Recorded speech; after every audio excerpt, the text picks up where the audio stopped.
things I did not like about the Boo saga. Number one was plot holes and inconsistencies.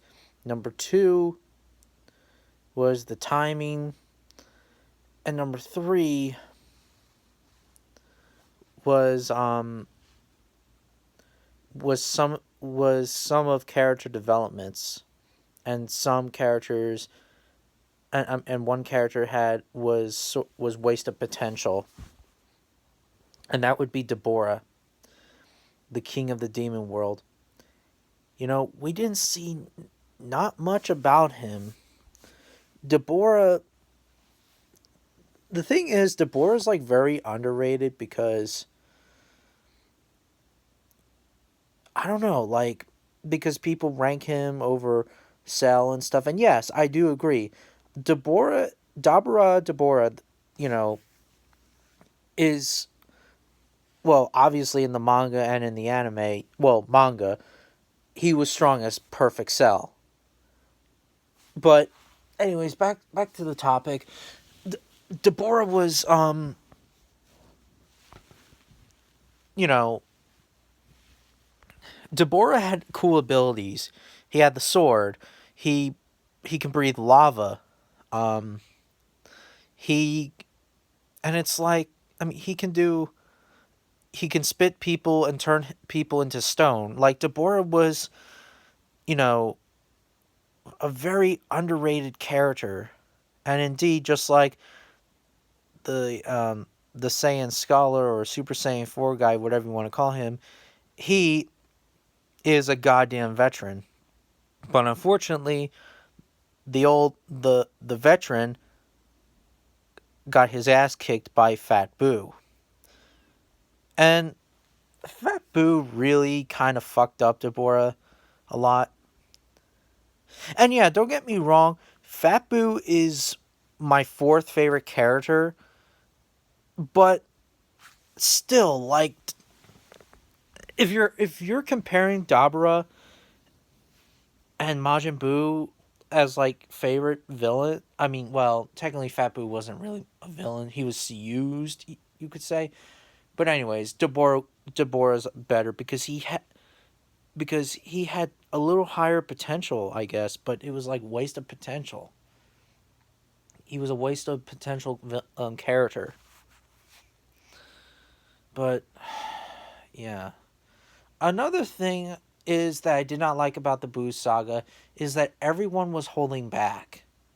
You know, Goku was holding back, Gotenks was holding back, Gohan hold back, you know, Vegeta was holding back. However, the reason why Vegeta was holding back is because he wanted he wanted to go inside of Majin. Well, he wanted to go into Majin Buu so he can rescue his friends.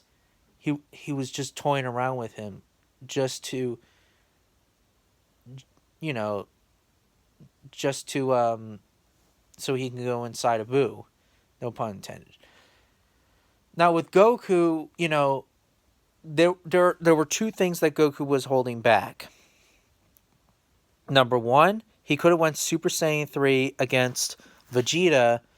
I mean Majin Vegeta. Even though the fight, the Super Saiyan 2 Goku versus Majin Vegeta fight was a pretty good fight, and it's one of my favorite fights in the entire Dragon Ball franchise.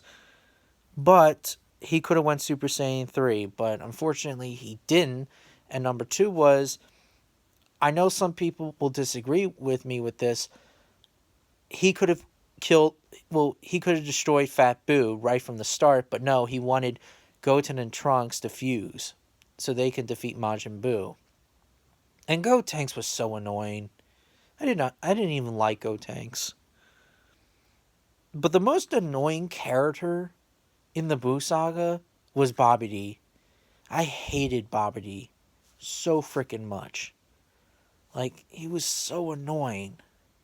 And even like when he told Deborah, like, Deborah, you kill Boo. And yeah, Deborah was telling the truth. Majin Buu would have been a destructible, um, uh, a Majin Buu could have destroyed the entire universe in the blink of an eye. You know, and Deborah was right. But unfortunately, Majin Buu turned him into a cookie, and yeah. But also Gohan, you know, he didn't train after the Cell games. He was a slacker. He wasn't strong as much as he used to until, in the middle of the Buu saga, you know, when they went to the Kaioshin planet, he got his potential unlocked by old Kaioshin, and Gohan would have killed Super Buu. But you know, he he was just toying around with Buu, and he absorbed Gotenks and Piccolo off guard. And then the table's been turned. Oh, man. Now, when it comes for Super Buu is in terms of the Buu saga, Super Buu is probably my favorite villain of the entire series. Well, the entire arc. Not series, but arc. Anyways, I'm sorry. Because Super Buu was like the smarter versions of the Majin Buus, and you know, he was like,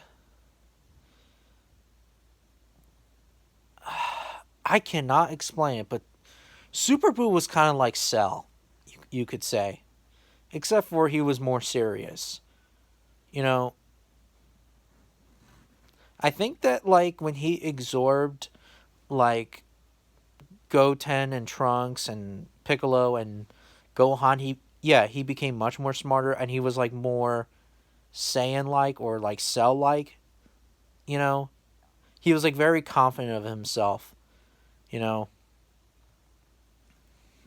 if that makes any sense. Um, Also another thing is that you know I don't know, Super Boo's like the most mature versions of the Boos, even though yes, reg Super Boo in his base form was still dumb, but he was smarter than all the other forms of Boo. Now it comes for Kid Boo.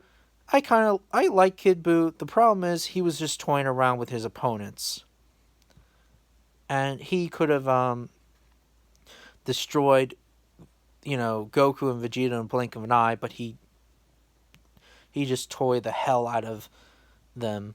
But I'm kind of glad they killed him anyway, because not Super Boo, Kid Boo was also mature. I mean immature as well. I mean, he's like a punky kid almost. And yes, there's a lot of power scaling debates out there that that say, well, who is stronger, Super Boo or Kid Boo? And I really think that Super Boo is the strongest because of his intelligence and